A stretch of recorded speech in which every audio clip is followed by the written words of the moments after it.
Great family, great brother, great grandparents, preachers and choir directors in my family. But I would sneak off and I would go play in that rain, because at first it was just little mud holes. And I would splash around and my friends would come out and we would splash the water on each other and laugh and giggle. And we could sneak back inside and we could wash our clothes off and dry ourselves off before anyone realized we had been stained today. But eventually my dad passed away and I got too old for my mom to pinch my arm and make me sit right here on this ark, boy. And so I wandered farther and farther away from that ark. And that little drizzle that I could just splash around in turned into a flood. And rain's real fun until the things you've accomplished in life start to wash away. And it's real fun until you start to notice that you're drowning and you're taking everyone down with you. And your friends are drowning and your family's drowning. And everything you've accomplished is starting to wash away. And you look up one day and that ark that you were so close to that you could just jump back on when it got too wet is gone. It's drifted away and you've drifted away. And then I looked up one day and realized that I'm drowning. And my poor mom, like some of these people you've heard, she thought there's nothing else I can do. There's nothing I can do. There was nothing she could say. It's like you couldn't get in through that storm that was going on. I couldn't hear you from the thunder and the lightning and the madness that my life had started to become. But my mom did one thing that God has made it possible for everybody to do. She prayed. And my mom's here today, and she can tell you that sometimes she wanted to give up, but she kept on praying. 5 years after I was an idiot, DWI, going to jail, she kept praying, and I got worse. 10 years, I was even worse, about to go to prison for the rest of my life. Failing drug tests, already on probation. And she wondered why, God, when I prayed, does it get worse? Thinking that God wasn't answering her prayers, but the answer is different. He was. Because every moment she would hit her knees, and every prayer service she would have by my house, and every anointed rag she would put under my pillow, the minute she would start praying, God would show up no matter where I was at. If I'd be at Chili's Bar and Grill in Houma, Louisiana, drinking my 2-for-1s and shooting my tequila or whatever it may be, the minute she would start praising, conviction would show up at that window and tap on it and point at me. And I could drink all I wanted to drink and snort all I wanted to snort and smoke all I wanted to smoke and corral around as much as I wanted to corral to try to get this conviction off of me. But as long as you got a praying mother, father, brother, uncle, cousin, nephew, niece, wife, husband, whatever, conviction's not going to leave. Don't give up. That conviction followed me, and even though I was out in that sea and I wasn't nowhere close to a protective church or an ark or protective family that had run away from me, I had run them all off. If you loved me, I ran you off before I hurt you. And as I looked up and I realized I'm alone now, and I looked in the mirror and I didn't even know who was looking back, and as I threw my hands up, as I felt like I was sinking and I was going under, I threw my hands up. I thank God that I serve a God named Jesus, who even when I'm not near the ark, He walks on the whitecaps. And as I began to sink, and I remember the day I came right here, and Pastor, it was after Messiah, and I came right here to an altar. I was working backstage in a homeless shelter. And I remember the day I threw my hands up, and I remember that wonderful God who reached down to me. And He pulled me up out of that storm.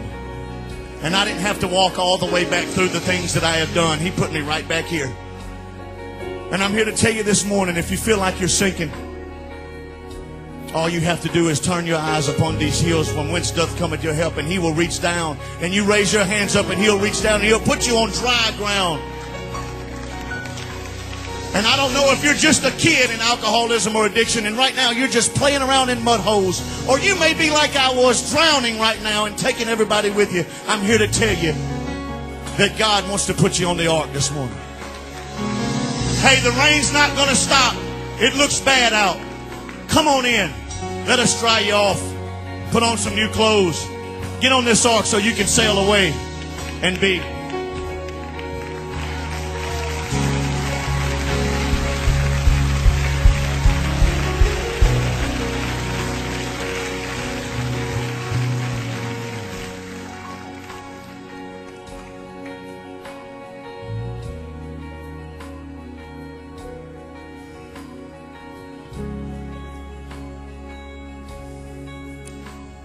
The year was 1977, and I was 5 years old.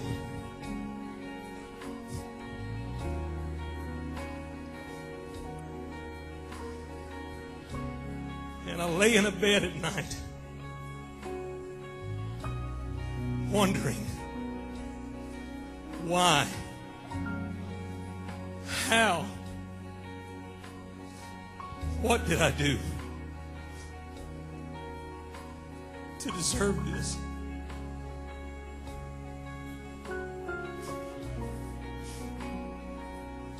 As time goes on, every weekend that I would go stay with my grandparents,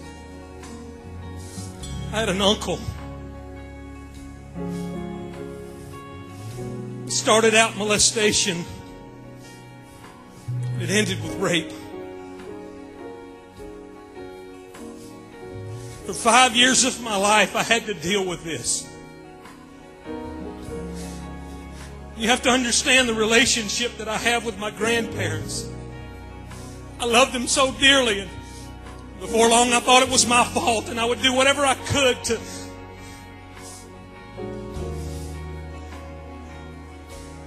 when I was almost 15 years old, the summer of my freshman year, I was introduced to Budweiser.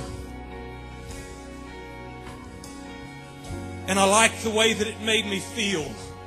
Because for a brief moment, I could escape reality. There wasn't a day go by from the time that I was 5 until the time I was 15 that I did not think about being molested and raped by my uncle. So I enjoyed the feeling sensation that I had, only to realize that whenever I came to my senses and the drunk was gone, reality was still there. So I would go back to another beer and to another beer, and before long I was drinking about a fifth a day. Only to escape reality, to come off the drunk, and the drunk was gone, and now reality was still here. I couldn't change reality. It happened to me. And then I was introduced to crystal meth at a very young age, and I became an addict to crystal meth and acid. And I would stay up 2 and 3 days at a time on those highs, only to come down to face reality again. I remember the day that my wife came to me and said that she wanted a divorce because my addiction and the abuse that I had put her through being addicted to this, she was ready. I had 2 beautiful children that I was about to lose. I was about to lose everything that I had ever worked for in my life to an addiction that grabbed hold of me because of something that happened to my past.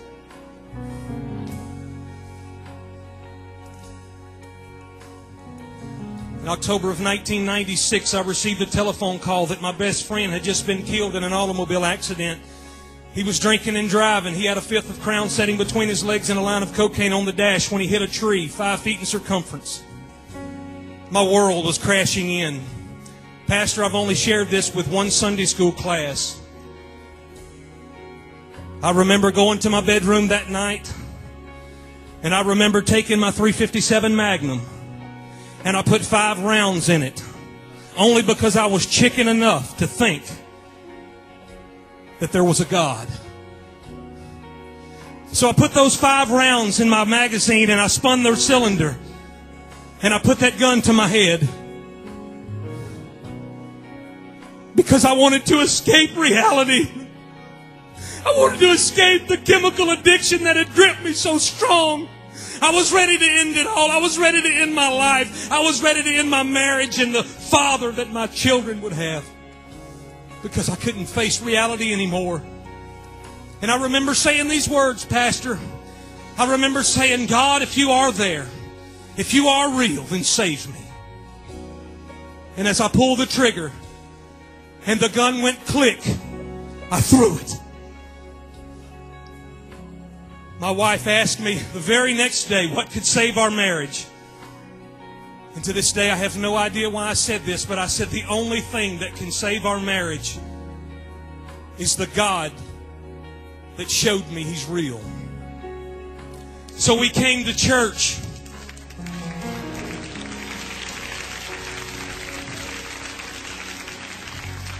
We came to church, and I would come just to pacify her for a little while. And then my brother-in-law, who got up here and spoke those eloquent words, introduced me to this man, Jesus. And I remember sitting in the balcony. I don't even remember what you preached, to be honest. But I remember that there was something pulling me. Something pulling me. And I made my way down to this altar right here. And I began to cry out, Lord, I know what I've done was wrong. I know the hell and the torment that I've put my wife through. I know the addictions that's gripped me. And God, I've given everything else a chance. But tonight, I give you the chance. Wash me. Cleanse me. Take this addiction away from me that has gripped me so strongly, that's brought me to my wit's end. And I remember my wife easing up beside me.